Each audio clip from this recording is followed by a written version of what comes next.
Good morning students. आज का topic है हमारा पैकिंग फ्रैक्शन या पैकिंग एफिशिएंसी। आज का टॉपिक क्या है हमारा? पैकिंग फ्रैक्शन या फिर हम इसको क्या बोलते हैं, पैकिंग एफिशिएंसी बोलते हैं। ठीक है, तो चलिए समझते हैं क्या होती है पैकिंग फ्रैक्शन या packing efficiency.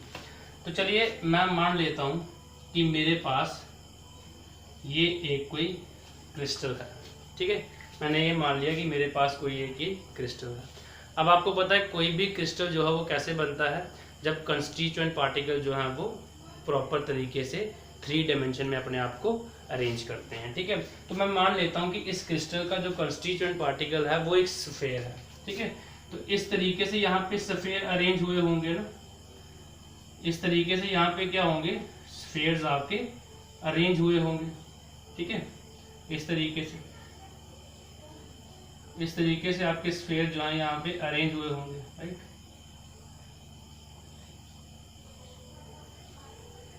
This is only A rough diagram आपको समझाने के लिए। क्लियर?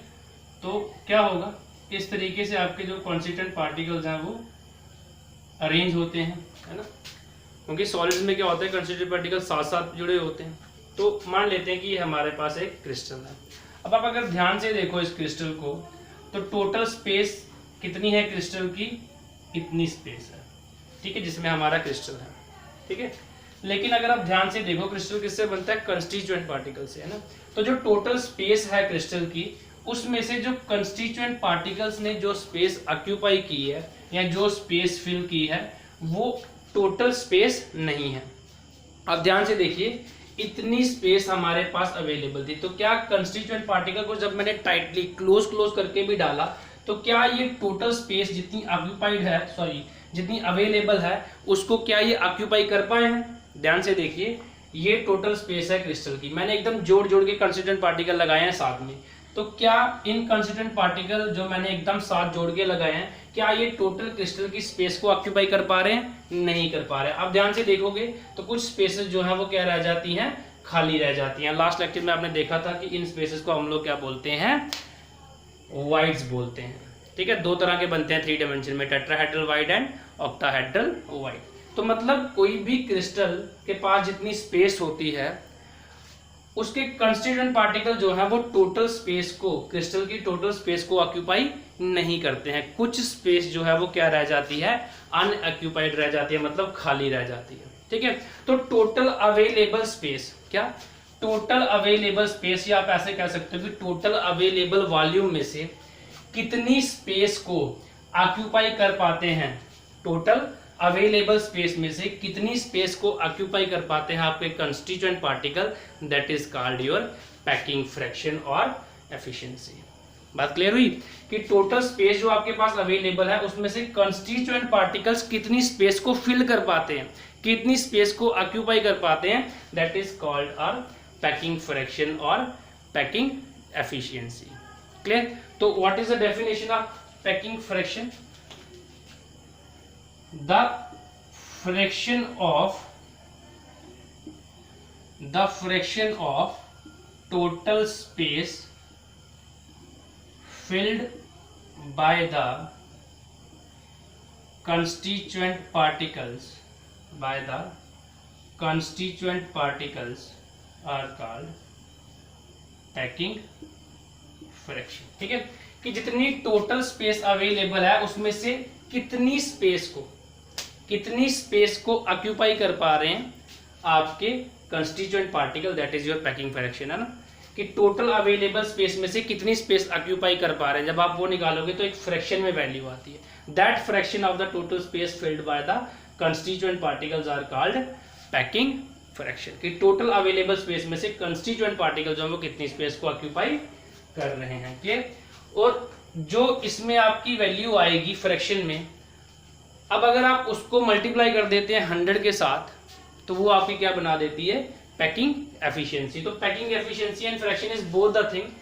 फ्रैक्शन में आपने पॉइंट में वैल्यूज दे देनी है, राइट, और उसी वैल्यू को जब आप 100 से मल्टीप्लाई कर दोगे तो वो क्या बन जाएगी, पैकिंग एफिशिएंसी बन जाएगी। तो जो पैकिंग एफिशिएंसी की डेफिनेशन है वो थोड़ी सी हम लोग यहाँ पे परसेंटेज की टर्म में लिखेंगे कि the percentage of total space, the percentage of total space filled by the constituent particles are called packing efficiency. ठीक है, अगर आप फ्रैक्शन में वैल्यू निकालते हो तो उसको बोलोगे पैकिंग फ्रैक्शन, अगर उसी वैल्यू को मल्टीप्लाई करके 100 से आप परसेंटेज में चेंज कर देते हो तो that is called packing efficiency. कि टोटल जो अवेलेबल स्पेस में है आपके पास है उसमें से कितना परसेंटेज जो है, कितनी परसेंट टोटल जो स्पेस आपके पास है उसमें से कितनी परसेंट स्पेस को कंस्टिट्यूएंट पार्टिकल्स ने फिल किया है, ऑक्यूपाई किया है, that is your packing efficiency और पैकिंग फ्रैक्शन। आई होप आपको क्लियर हो गया होगा पैकिंग फ्रैक्शन क्या होती है और पैकिंग एफिशिएंसी क्या होती है। ओके, पैकिंग एफिशिएंसी और पैकिंग फ्रैक्शन हमने समझ लिया क्या होता है। देखिए अब मैं आपको थोड़ा पीछे ले जाना चाहता हूँ। आपने इस चैप्टर में ये पढ़ा है कि आपके पास टोटल 7 तरह के क्रिस्टल सिस्टम होते हैं, क्लियर। और उन 7 तरह के क्रिस्टल सिस्टम में भी जो आपके सिलेबस में है 12 के, वो कौन सा है, क्यूबिक क्रिस्टल सिस्टम। और हमने ये भी देखा था कि जो सातों के सातों क्रिस्टल सिस्टम होते हैं ऐसा ज़रूरी नहीं है कि उनके पास हर टाइप का यूनिट सेल हो, मतलब सिंपल यूनिट सेल भी हो, बॉडी सेंटर्ड यूनिट सेल भी हो, फिर आपका फेस सेंटर्ड यूनिट सेल भी हो और एंड सेंटर्ड यूनिट सेल भी हो। ऐसा ज़रूरी नहीं है कि हर एक क्रिस्टल सिस्टम के पास चारों तरह के जो हैं वो यूनिट सेल हो, क्लियर। आपके सिलेबस में टोटल 7 क्रिस्टल सिस्टम थे, सॉरी टोटल आपने 7 क्रिस्टल सिस्टम्स के बारे में पढ़ा था, जिसमें से आपके सिलेबस में सिर्फ क्यूबिक क्रिस्टल सिस्टम है।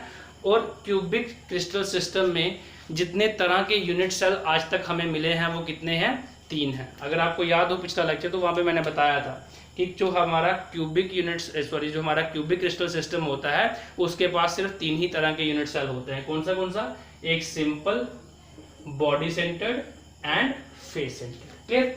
तो क्यूबिक क्रिस्टल सिस्टम आपके सिलेबस में है सिर्फ, ठीक है।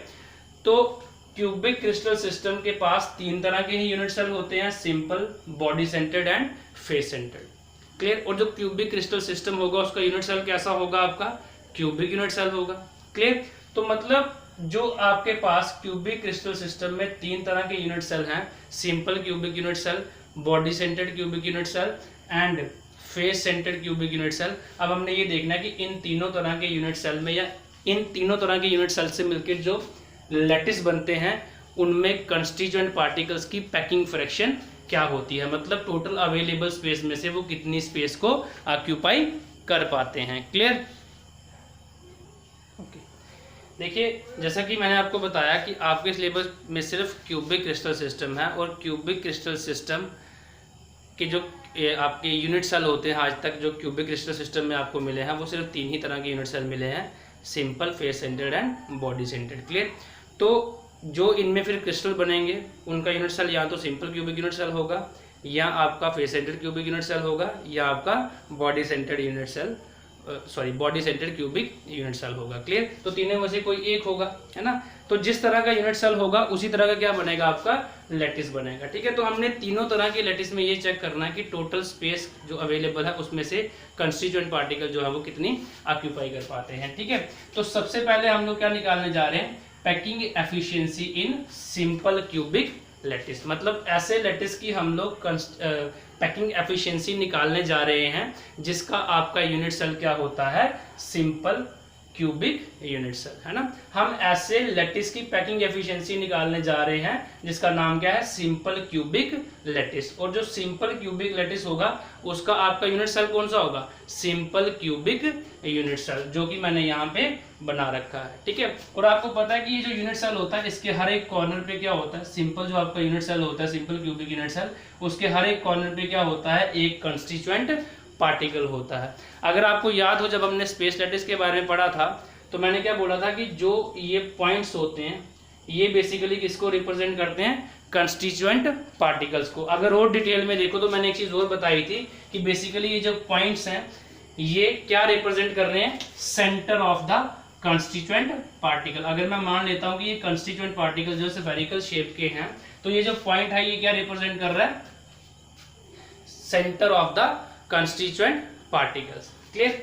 तो जो सॉलिड्स होते हैं उनमें पैकिंग क्या होती है, क्लोज होती है, मतलब स्फीयर एक दूसरे को टच करते हैं, जो कंस्टिट्यूएंट पार्टिकल होते हैं वो एक दूसरे को टच करते हैं। तो अगर आप ध्यान से देखो तो इसका मतलब क्या है कि यहाँ पे जो कॉर्नर्स पे कंस्टिट्यूएंट पार्टिकल होंगे ये एक दूसरे को टच कर रहे होंगे, है ना। समझने वाली बात है कि ये जो कंस्टिट्यूएंट पार्टिकल होते हैं सॉलिड में वो एक दूसरे को टच करते हैं, तो इसका मतलब है कि जो इन कॉर्नर्स पे जो स्फेयर्स हैं वो एक दूसरे को टच कर रहे होंगे, है ना। सिचुएशन इस तरीके की हो सकती है कि अगर मैं इसके अराउंड एक सफेयर बना दूं और यहाँ भी अगर मैं इसके अराउंड एक सफेयर बना दूं, है ना, इस तरीके से इसके अराउंड अगर हम एक सफेयर बना देते हैं इस तरीके से, ठीक है, और इसके अराउंड भी अगर हम एक सफेयर बना देते हैं, है ना, क्योंकि सॉलिड है ना, तो सॉलिड्स में कंस्टिट्यूएंट पार्टिकल एक दूसरे को टच करते हैं, तो मतलब ये जो कॉर्नर्स वाले स्फेयर्स हैं ये एक दूसरे को टच कर रहे हैं। क्लियर। अगर मैं एक फेस को यहाँ पे निकाल के आपको दिखाऊं तो एक फेस पे कितने कंस्टिट्यूएंट पार्टिकल हैं? 4। तो इस तरीके की कंडीशन हो जाएगी कुछ, ये एक फेस के 4 सफेयर्स हैं जो एक दूसरे को टच कर रहे होंगे। क्लियर। क्योंकि सॉलिड है, सॉलिड में कंस्टिट्यूएंट पार्टिकल क्या करते हैं? एक दूसरे को टच करते हैं। क्लियर। ओके। अब ये आपके पास क्यूबिक यूनिट सेल है, ठीक है, और आपने क्यूबिक क्रिस्टल सिस्टम में जब हमने डायमेंशंस देखी थी तो आपने देखा होगा वहां पे कि जो ए, बी और सी हैं वो तीनों क्या होती हैं? बराबर होती है। और वैसे भी क्यूब की जो आपकी एज लेंथ होती है वो सारी की सारी क्या होती हैं? सेम होती हैं, ठीक है। तो क्यूबिक यूनिट सेल में, क्यूबिक क्रिस्टल सिस्टम में आपने देखा था कि A is equal to b is equal to c, मतलब तीनों डायमेंशंस क्या हैं? बराबर है, मतलब सारी एज लेंथ क्या होती हैं? एक जैसी होती है। तो मैं यहाँ पे सपोज कर लेता हूँ, लेट कर लेता हूँ कि suppose the edge length of the unit cell is equal to a, ठीक है। मैं ये मान लेता हूँ कि suppose the edge length of the unit cell is equal to a, कि ये जो edge length है यहाँ से लेके यहाँ तक की, ठीक है, कोई भी जो edge length है वो किसके बराबर है? a के बराबर है। क्लियर। एंड ये बेसिकली क्या होते हैं? सफेयर्स होते हैं, तो सफेयर का कुछ ना कुछ रेडियस होगा। तो मैं मान लेता हूं कि यहाँ तक है, अगर आप ज्यादा क्लियर देखना तो यहाँ देखिए, ये सेंटर है सफेयर का, तो यहाँ से लेके यहाँ तक इसका क्या होगा? रेडियस होगा। तो मैं मान लेता हूं कि इस जो सफेयर का रेडियस है वो किसके बराबर है? r के बराबर है। And radius of sphere is equal to r। देखिए ये सेंटर है सिर्फ कॉन्स्टिट्यूएंट पार्टिकल के, इसके बेसिकली अगर देखा जाए तो यहाँ पे क्या रखा है? सफेयर रखा हुआ है, ठीक है। तो सफेयर का कुछ ना कुछ रेडियस होगा। इस पिक्चर को यहाँ पे देखिए, तो इस सफेयर का कुछ ना कुछ रेडियस होगा। लेट कर लेते हैं कि उस जो आपका सफेयर है उसका रेडियस कितना है? r। मैंने दो चीजें लेट कर ली। Suppose the edge length of the unit cell a, मैंने मान लिया कि ये जो एज लेंथ है यूनिट सेल की ये क्या है? a है, सारी एक जैसी होंगी। और मैं ये मान लेता हूँ कि radius of the sphere is equal to r। Clear. अब अगर आप ध्यान से देखो तो ये सेंटर है स्फीयर का, तो यहाँ तक का यहाँ से लेके यहाँ तक का डिस्टेंस क्या होगा? r। यहाँ से लेके यहाँ तक का डिस्टेंस क्या होगा? r। क्लियर। मैं यहाँ पे भी इसका सेंटर बना देता हूँ, यहाँ से लेके यहाँ तक का डिस्टेंस भी क्या होगा? r। क्लियर। अगर आप देखो कि यहाँ से लेके यहाँ तक का डिस्टेंस r, यहाँ से लेके यहाँ तक का डिस्टेंस भी r, और ये टोटल डिस्टेंस किसके बराबर है? a के बराबर, है ना। देखिए सेंटर है ना, ये सेंटर जो है एक सफेयर के वो मैंने यहाँ पे पॉइंट किए हुए हैं ना, इस कॉर्नर्स पे बेसिकली मैं क्या बोल रहा हूँ कि सेंटर पड़े हैं। उन सेंटर्स के ऊपर जब मैंने सफेयर बनाया तो आप ध्यान से देखिए, यहाँ से लेके यहाँ तक का डिस्टेंस क्या होगा? r, और यहाँ से लेके यहाँ तक का डिस्टेंस क्या है? r। तो मतलब बेसिकली a हमारा किसके बराबर होगा? r प्लस r के बराबर, 2r के बराबर, है ना। अगर आप ध्यान से देखो तो यहाँ तक से लेके यहाँ तक का जो डिस्टेंस है वो किसके बराबर है? a के बराबर, और ये किसके बराबर है? r plus r। ठीक है। तो ये क्यों हो रहा है? क्योंकि सफेयर एक दूसरे को टच कर रहे हैं। अगर आप देखिए कि सफेयर एक दूसरे को टच कर रहे हैं तो यहाँ से लेके यहाँ तक का डिस्टेंस r, यहाँ से लेके यहाँ तक का डिस्टेंस क्या होगा? r, मतलब 2r। ये जो a है ये किसके बराबर हो जाएगा? 2r के बराबर। यहाँ पे देखिए, as the spheres are touching each other, हम लोग कह सकते हैं कि as the spheres at corners are touching each other, therefore a is equal to 2r। Clear. a किसके बराबर हो जाएगा? 2r के बराबर। क्लियर। अब अगर मैं आपसे ये पूछूं कि सिंपल क्यूबिक यूनिट सेल में कितने नंबर ऑफ कंस्टिट्यूएंट पार्टिकल होते हैं, तो आप बोलोगे 1, क्योंकि हम लोग ये चीज फाइंड कर चुके हैं। क्लियर। कि एक सिंपल जो आपका क्यूबिक यूनिट सेल होता है जहां पे पार्टिकल सिर्फ कॉर्नर पे प्रेजेंट होते हैं, उस केस में टोटल नंबर ऑफ जो पार्टिकल होते हैं वो कितने होते हैं आपके एक यूनिट सेल में? एक होता है। क्लियर? क्योंकि 8 कॉर्नर पर एक एक पार्टिकल पड़ा है, लेकिन एक कॉर्नर पर जो पार्टिकल पड़ा है उसका एक यूनिट सेल को कितना कंट्रीब्यूशन मिलता है? 1/8। ये चीजें हम लोग पहले फाइंड आउट कर चुके हैं। तो मतलब सिंपल क्यूबिक यूनिट सेल में कितने नंबर ऑफ पार्टिकल्स होते हैं? सिर्फ एक नंबर ऑफ पार्टिकल होते हैं। और यहाँ पे हमने पार्टिकल क्या माने हैं कि स्फीयर्स हैं। ठीक है, तो अगर मैं आपसे पूछूं कि number of sphere in simple cubic unit cell, तो वो किसके बराबर होगा? 1 के बराबर। कितने नंबर ऑफ स्फीयर्स होंगे सिंपल क्यूबिक यूनिट सेल में? 1 स्फीयर होगा। क्लियर? अच्छा, अब मुझे क्या निकालनी है? पैकिंग एफिशिएंसी या पैकिंग फ्रैक्शन। ओके, अब टोटल जो स्पेस अवेलेबल है वो हमारा क्या है? बेसिकली जितनी इस यूनिट सेल ने स्पेस ऑक्यूपाई कर रखी है। ठीक है, और उसमें से जो स्पेस फिल करेंगे वो कौन होंगे? Constituent particle. मतलब जितने कंस्टिट्यूएंट पार्टिकल यहाँ पे हैं वो जितनी स्पेस फिल करेंगे इस यूनिट सेल में, वही क्या होगी? फ्रैक्शन ऑक्यूपाइड, या आप ऐसे कह सकते हैं कि पैकिंग एफिशिएंसी या पैकिंग फ्रैक्शन। टोटल जो आपके पास अवेलेबल स्पेस है वो क्या है? जितनी एक क्यूबिक यूनिट, आपका एक क्यूबिक यूनिट सेल है, जितनी इसने ऑक्यूपाई कर रखी है। ठीक है, लेकिन अगर आप ध्यान से देखें तो टोटल स्पेस फिल्ड किसकी वजह से होगी? कंस्टिट्यूएंट पार्टिकल की वजह से। तो मतलब जितनी कंस्टिट्यूएंट पार्टिकल जो है वो स्पेस ऑक्यूपाई करेंगे, वही आपकी क्या होगी? Packing fraction. तो वो कैसे निकालेंगे कि टोटल वॉल्यूम क्यूब का कितना है और उसमें से जो कंस्टिट्यूएंट पार्टिकल ने वॉल्यूम ऑक्यूपाई कर रखा है वो कितना है। ठीक है, तो आपके पास इस यूनिट सेल में सिर्फ एक ही क्या है? स्फीयर है। तो कितनी वॉल्यूम होती है एक स्फीयर की? वॉल्यूम ऑफ स्फीयर कितनी होती है? 4/3 पाई आर क्यूब। एक स्फीयर की कितनी वॉल्यूम होती है? 4/3 पाई आर क्यूब। और एक ही स्फीयर है आपका सिंपल क्यूबिक यूनिट सेल में, क्योंकि आपको पता है कि कितने कंस्टिट्यूएंट पार्टिकल होते हैं एक सिंपल यूनिट सेल में? सिर्फ एक ही होता है। क्लियर? तो सिंपल यूनिट सेल में आपका एक ही स्फीयर है, तो कितनी स्पेस ऑक्यूपाई करेगा ये? कितनी स्पेस ऑक्यूपाइड होगी इस पूरी टोटल यूनिट सेल की स्पेस में से? जितनी एक आपका स्फीयर जो है वो ऑक्यूपाई करेगा। क्लियर? तो space occupied is basically what? Volume. कोई कितनी स्पेस ऑक्यूपाई कर रहा है वो क्या होती है? वॉल्यूम। तो हमने क्या निकाल लिया? Volume of sphere. मतलब इतनी स्पेस जो है वो ऑक्यूपाई करेगा कौन? स्फीयर। अब टोटल स्पेस कितनी है आपके पास? टोटल स्पेस इस यूनिट सेल ने कितनी ऑक्यूपाई कर रखी है? कैसे निकालोगे? टोटल वॉल्यूम निकालोगे। तो जो स्पेस ऑक्यूपाई की है टोटल, वो किसने की है? क्यूबिक यूनिट सेल ने। तो मतलब जो टोटल स्पेस ऑक्यूपाइड जो वॉल्यूम होगा वो निकालना पड़ेगा क्यूब का। तो निकाल लीजिए, वॉल्यूम ऑफ क्यूब किसके बराबर है? Volume of cube is equal to, कैसे निकालते हैं volume of cube? Volume of cube का फॉर्मूला क्या होता है? जब सभी एज लेंथ बराबर हैं, वैसे length into breadth into height होता है, लेकिन यहाँ पे तीनों क्या हैं? बराबर है। तो वॉल्यूम ऑफ क्यूब का फॉर्मूला क्या होगा? ए क्यूब। क्लियर? तो ए यहाँ पे क्या है? 2r, तो मतलब 2r cube which is equal to 8r cube. Clear? Total space आपके पास कितनी है? जितनी इस यूनिट सेल की वॉल्यूम है। टोटल स्पेस आपके पास कितनी है? जितनी इस यूनिट सेल की क्या है? वॉल्यूम है। क्लियर? टोटल स्पेस ऑक्यूपाइड को ही हम लोग क्या बोलते हैं? वॉल्यूम। तो टोटल वॉल्यूम कितनी अवेलेबल है आपके पास? जितना इस क्यूब का वॉल्यूम होगा, मतलब 8r क्यूब। उसमें से स्फीयर ने कितनी ऑक्यूपाई कर रखी है? 4/3 पाई आर क्यूब, क्योंकि आपके पास सिंपल क्यूबिक यूनिट सेल में सिर्फ एक ही स्फीयर होता है। क्लियर? तो पैकिंग फ्रैक्शन क्या है कि टोटल में से कितनी स्पेस ऑक्यूपाई करते हैं कंस्टिट्यूएंट पार्टिकल। तो टोटल आपके पास स्पेस, टोटल वॉल्यूम आपके पास ये है, और ऑक्यूपाइड जो वॉल्यूम है वो आपके पास ये है। तो आपने फ्रैक्शन निकालना है, तो आप लोग क्या करोगे? इस स्पेस को या इस वॉल्यूम को डिवाइड कर दोगे किसके साथ? टोटल वॉल्यूम के साथ। और क्या निकल जाएगा आपका? टोटल स्पेस या पैकिंग एफिशिएंसी या पैकिंग फ्रैक्शन। ठीक है,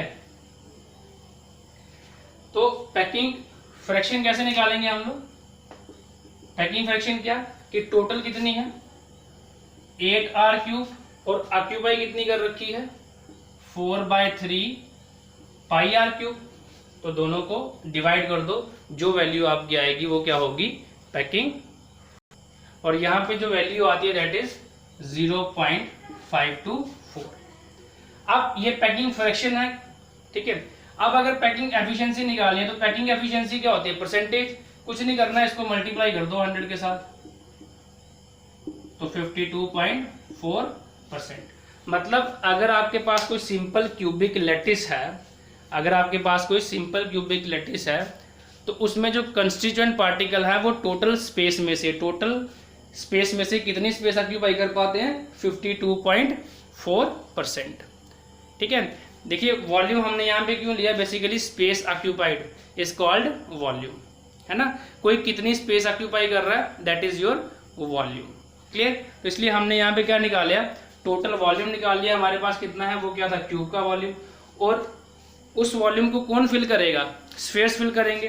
तो हमने देखा कितने स्फीयर्स हैं, सिर्फ एक ही स्फीयर था, तो उस एक स्फीयर का वॉल्यूम क्या होगा, 4/3 πr³, तो वो भी हमने निकाल लिया। अब पैकिंग फ्रैक्शन निकालनी है, तो टोटल वॉल्यूम कितनी है, एक, आपके पास a³, जिसका सॉल्यूशन क्या निकला, 8r³, ठीक है। तो और जो ऑक्यूपाइड स्पेस है वो कितनी है, 4/3 πr³, तो दोनों को हमने डिवाइड कर दिया, तो क्या निकल गया, पैकिंग फ्रैक्शन।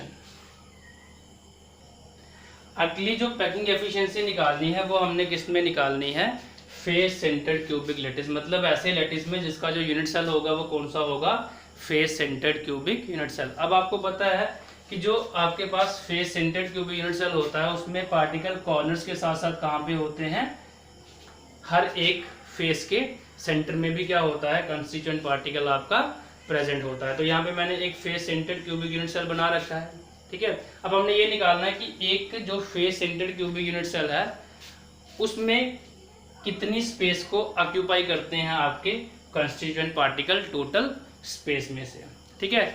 तो चलिए स्टार्ट करते हैं। अगर आप ध्यान से देखिए तो मैं एक फेस का जो ये कंस्टिट्यूएंट पार्टिकल का जो स्ट्रक्चर है वो नीचे बनाने जा रहा हूँ। इस तरीके से होगा, देखिए 4 स्फीयर्स आपके कॉर्नर्स पे हैं, ठीक है, 4 स्फीयर्स आपके कॉर्नर पर हैं और एक स्फीयर आपका फेस के सेंटर में है।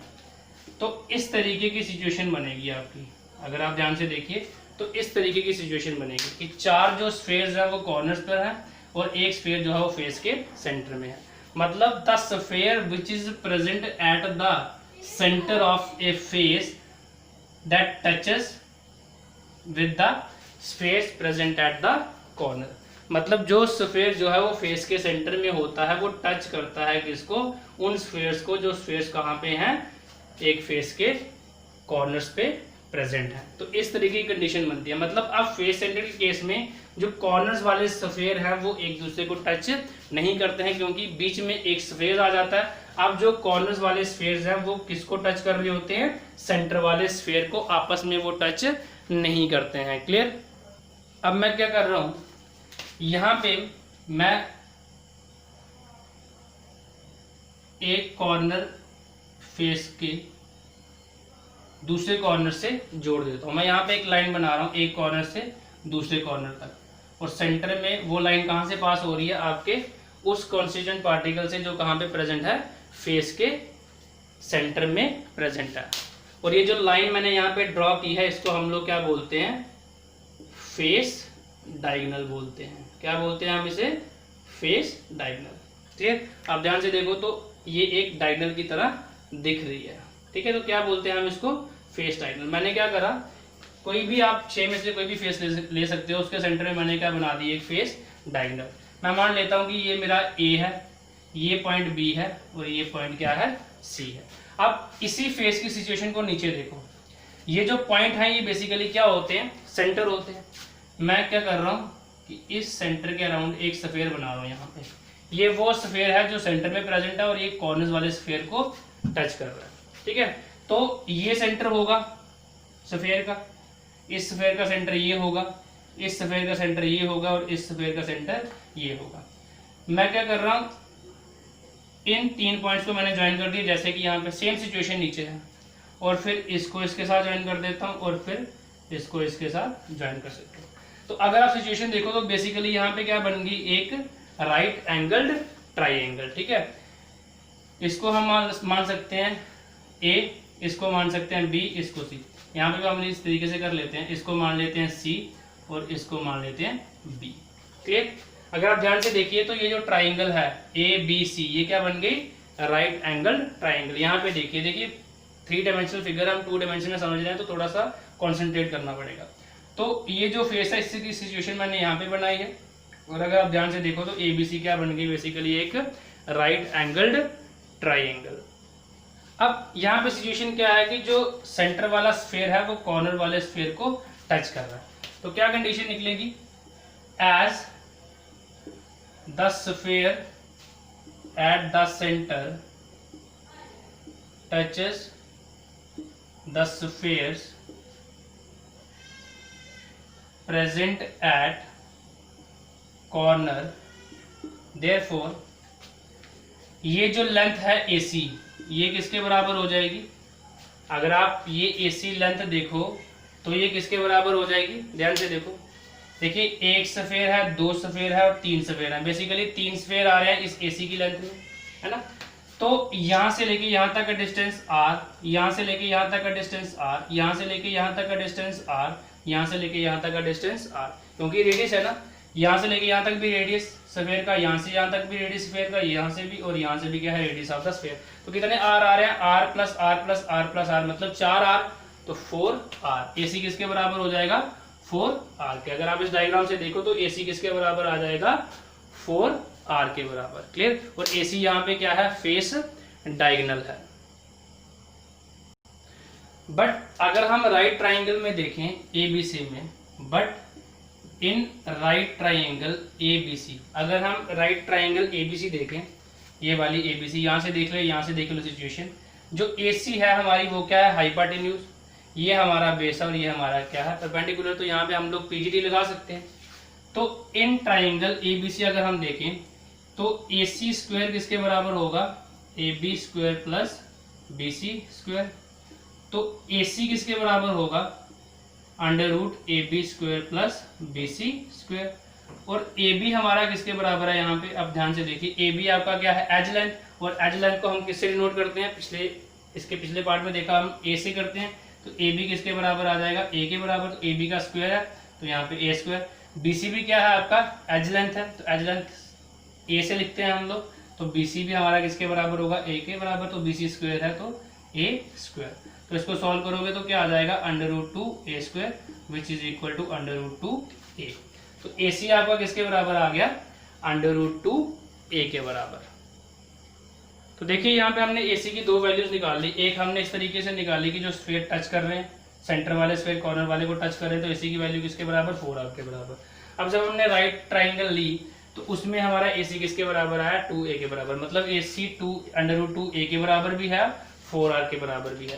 तो हम लोग कह सकते हैं कि इंट इम्प्लाइज इस और इस इक्वेशन से हम अगर कहें तो हमारा अंडर रूट 2A किसके बराबर होगा, क्योंकि AC की वैल्यू 4R के बराबर है, तो यहाँ पे पुट कर दो इस AC की वैल्यू, क्लियर। यहाँ पे देखो हमारा क्या है, AC is equal to under root 2A, तो इस AC की वैल्यू 4R है, यहाँ पे पुट कर दो, तो 4R किसके बराबर हो जाएगा, अंडर रूट 2A के बराबर, क्लियर।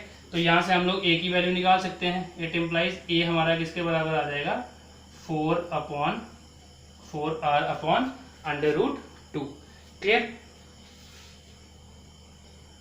ओके। तो A हमारा किसके बराबर आया, 4R अपॉन अंडर रूट 2 के बराबर आया, क्लियर, ओके। मैं इसको मिटा रहा हूं यहां से, ठीक है।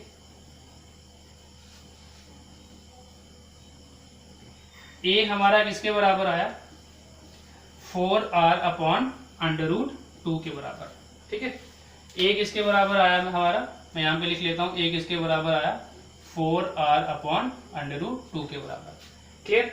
अब अगर मैं volume of the unit cell पूछूँ आपसे तो क्या निकलेगी, volume of the unit cell. Basically unit cell किस फॉर्म में है, क्यूब की फॉर्म में है, तो मैं यहाँ पे ऐसे भी लिख सकता हूँ कि volume of cube. Volume of cube किसके बराबर होती है, length into breadth into height के बराबर, तो तीनों सेम है यहाँ पे, ठीक है। तो वॉल्यूम ऑफ क्यूब किसके बराबर हो जाएगी, एज लेंथ हमारी क्या है A, तो A क्यूब के बराबर हो जाएगी, तो A की वैल्यू क्या है, 4R अपॉन अंडर रूट 2 का क्यूब। तो इसको सॉल्व करोगे तो ये आपका आ जाएगा 64 upon 2 under root 2 R cube, clear. इसको सॉल्व करोगे तो ये आ जाएगा 32 upon under root 2 R cube, clear. तो this is the volume of cube. ये आपकी क्या निकलेगी, वॉल्यूम ऑफ क्यूब। ओके, ये क्या है आपके पास, वॉल्यूम ऑफ क्यूब, मतलब ये आपके पास क्या है, टोटल वॉल्यूम है। क्लियर, ये आपके पास क्या है, बेसिकली टोटल वॉल्यूम। अब इस डायग्राम की जरूरत नहीं है, मैं इसको मिटा देता हूं यहां से। ठीक है, ये आपके पास क्या है, total volume of the cube. अब आपने देखा जो आपका face centred cubic unit cell था जो हमने अभी बनाया था, उसमें कितने कंस्टिट्यूएंट पार्टिकल थे, कहां कहां पे कंस्टिट्यूएंट पार्टिकल थे, कॉर्नर्स पे भी और फेस के सेंटर में भी। और आप लोग ये पहले कैलकुलेट कर चुके हो कि जो face centred cubic unit cell होता है उसमें total number of constituent particle कितने होते हैं, 4 होते हैं। तो यहाँ पे कंस्टिट्यूएंट पार्टिकल को क्या मान रहे हैं हम लोग, स्फीयर। तो हम लोग कह सकते हैं कि नंबर ऑफ स्फीयर्स, इस जो face centred cubic unit cell की बात कर रहे हैं हम लोग, इसमें कितने नंबर ऑफ स्फीयर्स होंगे, 4 होंगे, है ना। नंबर ऑफ स्फीयर्स कितने होंगे, 4 होंगे। क्लियर, ये आपके पास क्या है, टोटल वॉल्यूम। अब ऑक्यूपाइड वॉल्यूम क्या होगा, देखिए टोटल वॉल्यूम ये है, लेकिन आपको या ऐसे कह सकते हो कि टोटल वॉल्यूम क्यूब का ये है। और मैंने आपको ये भी बताया, स्टार्टिंग में बताया था कि टोटल वॉल्यूम कभी भी कंस्टिट्यूएंट पार्टिकल ऑक्यूपाई नहीं करते हैं, कुछ स्पेस जो है वो क्या रह जाती है, वेकेंट रह जाती है। तो यहाँ पे ये टोटल स्पेस है, इसमें से कितनी स्पेस ऑक्यूपाई होगी वो किस बात पे डिपेंड करेगा, जितनी ये 4 स्फीयर ऑक्यूपाई करेंगे स्पेस, और ये 4 स्फीयर कितनी स्पेस ऑक्यूपाई करेंगे, जितनी इन 4 स्फीयर्स की क्या होगी, वॉल्यूम होगी। तो हम लोग निकाल लेंगे वॉल्यूम ऑफ 4 स्फीयर। तो आपको पता है एक स्फीयर की वॉल्यूम कितनी होती है, 4/3 पाई आर क्यूब। तो टोटल कितने स्फीयर है, 4, तो 4 के साथ मल्टीप्लाई कर दो तो कितना निकल जाएगा, 16/3 पाई आर क्यूब। क्या निकल जाएगा, 16/3 पाई आर क्यूब। तो ये आपके पास टोटल वॉल्यूम है, और ये वॉल्यूम है स्फीयर्स की। तो जो वॉल्यूम ऑक्यूपाई करनी है वो सिर्फ किसने करनी है, स्फीयर्स ने करनी है। तो इन दोनों को डिवाइड कर दोगे तो क्या निकल जाएगा कि टोटल में से कितनी वॉल्यूम आपकी ऑक्यूपाई हो पाई, जो कि क्या है आपकी पैकिंग फ्रैक्शन या पैकिंग एफिशिएंसी। तो फिर पैकिंग फ्रैक्शन कैसे निकलेगी, दोनों को डिवाइड कर दो।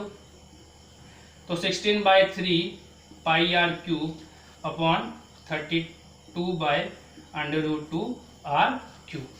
क्लियर, जब आप इन दोनों को सॉल्व करोगे, क्लियर, यहां से आर क्यूब आपका कैंसिल हो जाएगा। ठीक है, जब आप इसको सॉल्व करोगे तो आपका आएगा 0.74।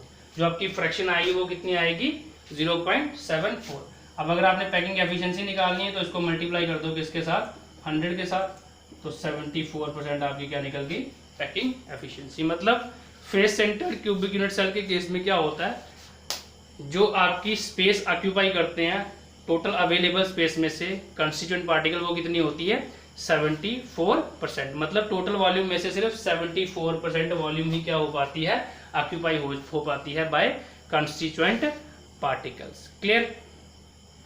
अब जो हमारा लास्ट केस आता है इसमें, थर्ड केस पैकिंग एफिशिएंसी का, वो क्या होता है, बॉडी सेंटर्ड क्यूबिक लैटिस। अब हमने उस लैटिस की पैकिंग एफिशिएंसी निकालनी है जिसका जो यूनिट सेल होगा वो कौन सा होगा, बॉडी सेंटर्ड यूनिट सेल। अब आपको पता है जो बॉडी सेंटर्ड यूनिट सेल होता है उसमें कॉर्नर्स के साथ साथ पार्टिकल कहाँ पे प्रेजेंट होता है, बॉडी के सेंटर में प्रेजेंट होता है। यहाँ पे मैंने 2 तरीके के डायगोनल बनाए हैं, वहाँ पे मैंने एक ही डायगोनल बनाया था फेस डायगोनल, और वो यहाँ पे क्या है, ए बी आपका क्या है, एक फेस डायगोनल। और यहाँ पे मैंने एक डायगोनल और बनाया है जो कहाँ से क्रॉस कर रहा है, एक कॉर्नर से लेकर जो बॉडी के सेंटर में आपका स्फीयर है वहां से होते हुए दूसरे कॉर्नर के ऊपर आपका ज्वाइन कर रही है वो line. Basically this is body diagonal. देखिए बॉडी डायगोनल हम लोग कैसे बना सकते हैं, बॉडी सेंटर में आपको पता है बिल्कुल रूम के सेंटर में एक स्फीयर होता है, मान लेते हैं सेंटर में एक स्फीयर है, तो आपको क्या करना है, कोई एक कॉर्नर लेना है टॉप वाला, आपको क्या करना है, कोई रूम का एक कॉर्नर लेना है टॉप वाला, और उस कॉर्नर को ज्वाइन करना है उसके अपोजिट वाले कॉर्नर के साथ, लेकिन बिल्कुल बॉटम में। क्लियर। रूम का कोई एक कॉर्नर लेना है, ठीक है, उस कॉर्नर के अपोजिट 2 कॉर्नर होंगे, एक ऊपर एक नीचे। तो जो आपने एक कॉर्नर लिया ऊपर वाला, वहां से एक लाइन लेनी है और वो ड्रॉ करनी है, और उस लाइन को ज्वाइन कहाँ पे करना है, जो उसके अपोजिट वाला कॉर्नर होगा बॉटम में।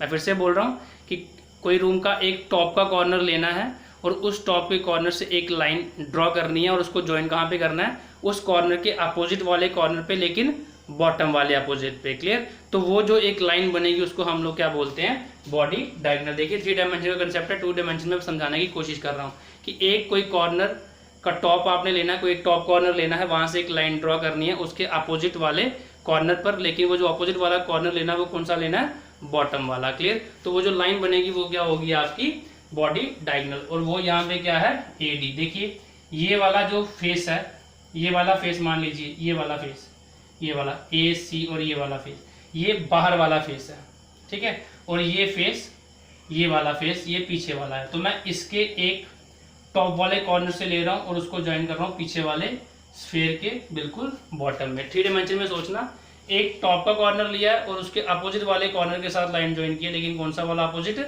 बॉटम वाला। क्लियर? तो this is body diagonal. Clear? अच्छा, अब जो स्फीयर होता है बॉडी के सेंटर में वो टच करता है spheres present at the corner, मतलब ये और ये स्फीयर तीनों एक दूसरे को क्या कर रहे होंगे, टच कर रहे होंगे। मतलब अगर मैं कंडीशन बनाऊं तो इस तरीके की बनेगी, एक स्फीयर आपका ये होगा, एक स्फीयर आपका ये होगा, और एक स्फीयर आपका ये है बॉडी सेंटर वाला। ठीक है, एक स्फीयर आपका क्या है, ये कॉर्नर वाला, एक स्फीयर आपका ये कॉर्नर वाला, और एक स्फीयर कौन सा है, बॉडी के सेंटर वाला। मतलब ये तीनों स्फीयर एक दूसरे को टच करेंगे। क्लियर? तो ये जो AD है ये किसके बराबर होगी, फिर यहाँ से लेके यहाँ तक का डिस्टेंस R, यहाँ से लेके यहाँ तक R, यहाँ से लेके यहाँ तक R, और यहाँ से लेके यहाँ के सेंटर तक का भी डिस्टेंस R। तो AD किसके बराबर हो जाएगी फिर, 4R के बराबर। तो as the sphere at the body center touches the sphere at the corner, therefore जो AD है वो किसके बराबर हो जाएगा, 4R के बराबर। जो AD है वो किसके बराबर हो जाएगा, 4R के बराबर। क्लियर? AD हमारा किसके बराबर हो जाएगा, 4R के बराबर। क्लियर? अब अगर मैं फर्दर ABC ट्राइंगल ले लेता हूं, तो हमने पिछले पार्ट में देखा कि ABC क्या बनाती है, एक राइट एंगल ट्राइंगल बना देती है, क्योंकि क्यूब में सभी आपने देखा था कि सभी जो एंगल्स होते हैं अल्फा, बीटा और गामा वो तीनों बराबर होते हैं, तीनों 90 डिग्री के बराबर होते हैं। क्लियर? तो राइट ट्राइंगल बनेगी AB और C। क्लियर? तो अगर मैं फर्दर ABC राइट ट्राइंगल ले लेता हूं, ठीक है, इसको थोड़ा सा हम लोग चेंज कर लेते हैं, इसके नाम, इसको B मान लेते हैं और इसको C मान लेते हैं, नहीं भी करेंगे तो कोई फर्क नहीं पड़ेगा। ठीक है, तो अगर मैं ABC ट्राइंगल लेता हूं तो जो मेरी डायगोनल होगी AC, जो मेरी फेस डायगोनल होगी AC, वो किसके बराबर होगी, फेस डायगोनल AC जो है वो किसके बराबर होगी। देखिए ABC क्या है, राइट एंगल ट्राइंगल है, और AC जो फेस डायगोनल है वो क्या है, हाइपोटेन्यूज है। तो AC किसके बराबर होगी, √AB का स्क्वायर प्लस BC का स्क्वायर। PGT लगाई हमने Pythagoras theorem, hypotenuse is equal to base का स्क्वायर प्लस परपेंडिकुलर का स्क्वायर, तो वो लगा लिया हमने। ठीक है, अच्छा, तो फिर AC किसके बराबर आ जाएगी। अब AB क्या है, एज लेंथ है, और एज लेंथ को किसके बराबर मानते हैं हम लोग, A के बराबर, है ना। एज लेंथ किसके बराबर होती है, फर्स्ट पार्ट में हमने लेट की थी, A के बराबर होती है। ठीक है, तो यहाँ पे AB किसके बराबर, A, और AB स्क्वायर A स्क्वायर के बराबर। तो BC भी A के बराबर होता है, BC स्क्वायर किसके बराबर आ जाएगा, A स्क्वायर के बराबर। तो AC किसके बराबर आ जाएगा, √2 A स्क्वायर के बराबर, which is equal to √2 A के बराबर। AC किसके बराबर आ गया हमारा, √2 A के बराबर। अब हम कौन सी बेसिकली ट्राइंगल लेने वाले हैं, एक ट्राइंगल हमने ABC ली, अब हम ट्राइंगल लेने वाले हैं AC और D। अब हम कौन सी ट्राइंगल लेने वाले हैं, AC और D, ये वाली ट्राइंगल लेने वाले हैं हम लोग, AC और D। तो ये भी ट्राइंगल क्या होगी, राइट ट्राइंगल होगी, क्योंकि क्यूब में सभी जो लाइंस होती हैं, सभी एजेस जो होते हैं वो म्यूचुअली परपेंडिकुलर होते हैं, तो सारे सभी के बीच में 90 डिग्री का एंगल बनता है। तो इसीलिए क्या होता है, आपकी कोई भी ट्राइंगल आप यहाँ से सिलेक्ट करोगे तो फिर क्या होगी आपकी बेसिकली राइट ट्राइंगल। तो ACD भी आपकी क्या है, राइट एंगल ट्राइंगल है, राइट ट्राइंगल है। ठीक है, और इसकी जो सबसे बड़ी साइड होगी वो क्या होगी, AD होगी, और यही आपकी क्या होगी, हाइपोटेन्यूज। ठीक है, तो अगर मैं ACD ट्राइंगल लेता हूं तो जो बॉडी डायगोनल है, जो बॉडी डायगोनल है AD, वो किसके बराबर हो जाएगी, AC का स्क्वायर प्लस AC का स्क्वायर प्लस सी डी का स्क्वायर। अब ए सी किसके बराबर है, √2 ए के बराबर, अभी हमने फाइंड आउट किया, तो √2 ए का स्क्वायर। और सी डी किसके बराबर है, सी डी किसके बराबर है, सी डी एज लेंथ है, तो एज लेंथ किसके बराबर होती है, ए के बराबर, तो ए स्क्वायर आ जाएगा। इसको जब आप लोग सॉल्व करोगे तो क्या आएगा, 2a स्क्वायर, क्योंकि स्क्वायर से रूट कैंसिल हो जाएगा, और plus A square which is equal to, solve करोगे तो क्या आ जाएगा, √3a स्क्वायर, इसके बराबर आ जाएगा √3a स्क्वायर के बराबर। क्लियर, इसको फर्दर सॉल्व करोगे तो ये किसके बराबर आ जाएगा, √3a के बराबर। क्लियर, तो इट इम्प्लाइज AD आपका किसके बराबर निकला, √3a के बराबर। क्लियर, AD हमारा किसके बराबर निकला, √3a। अब AD आपका किसके बराबर निकला, √3a के बराबर निकला। AD हमारा किसके बराबर निकला, √3a के बराबर। और स्टार्टिंग में हमने AD किसके बराबर माना था, 4r के बराबर, क्योंकि 3 स्फीयर से वो क्रॉस कर रही है, तो AD 4r के बराबर भी है, तो 4r किसके बराबर हो गया, √3a के बराबर। तो यहां से इट इम्प्लाइज a किसके बराबर हो जाएगा, 4r अपॉन √3। a किसके बराबर हो जाएगा, 4r अपॉन √3।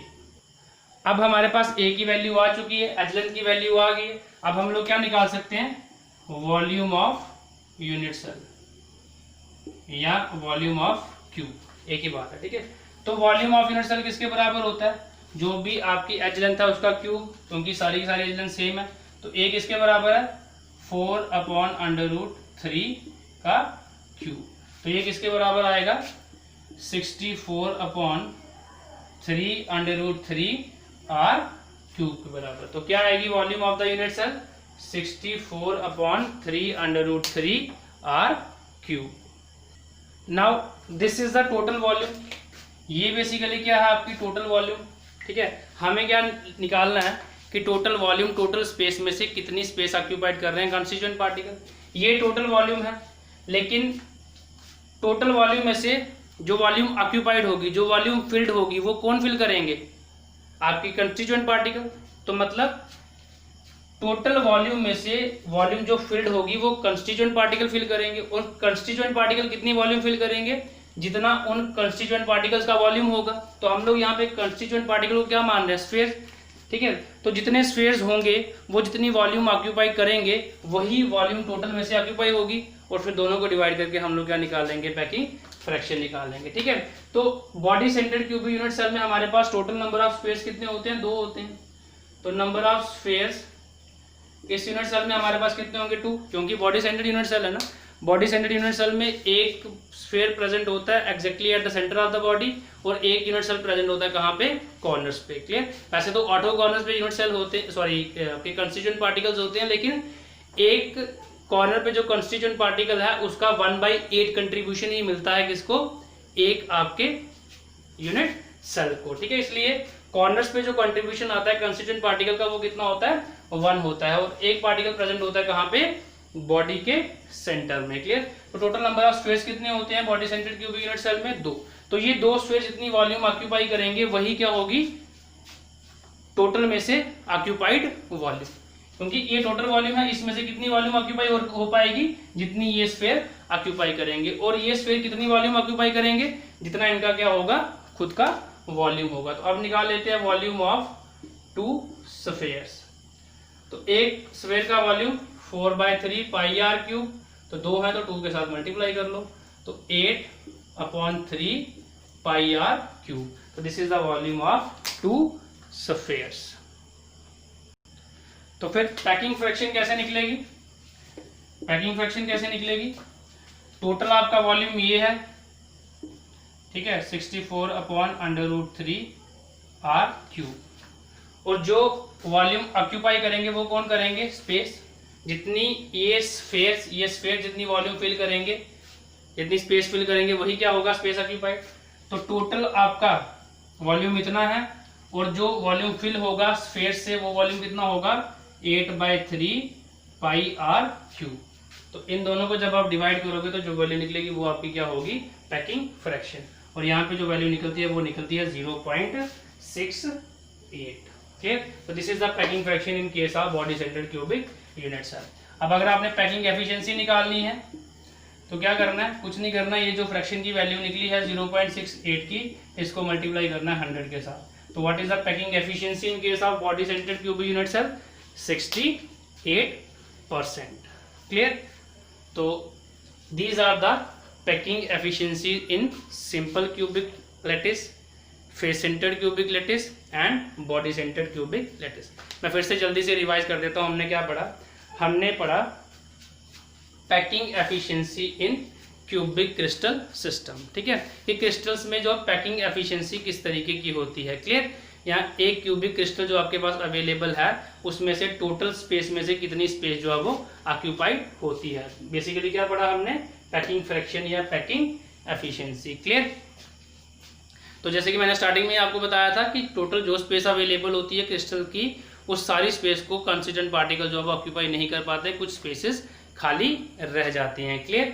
और अगर कुछ स्पेस खाली रह रही है तो कितनी स्पेस ऑक्यूपाई हो रही है उसको हम लोग क्या बोलते हैं? Packing efficiency. मतलब टोटल स्पेस में से कितनी स्पेस को कंस्टिट्यूएंट पार्टिकल जो है वो ऑक्यूपाई कर पा रहे हैं, दैट इज पैकिंग फ्रैक्शन और पैकिंग एफिशिएंसी। पैकिंग फ्रैक्शन क्या है कि जब नॉर्मल वैल्यू लिखोगे और अगर उसको 100 से मल्टीप्लाई करके परसेंट में लिख देते हो तो वो क्या हो जाती है? पैकिंग एफिशिएंसी हो जाती है। क्लियर। तो हमने निकाला कि सिंपल में कितनी निकलती है? लगभग 52.4%। ठीक है। और फेस सेंटर्ड में 74%। क्लियर। एंड जो आपका लास्ट बॉडी सेंटर्ड है वहां पे कितना निकलता है?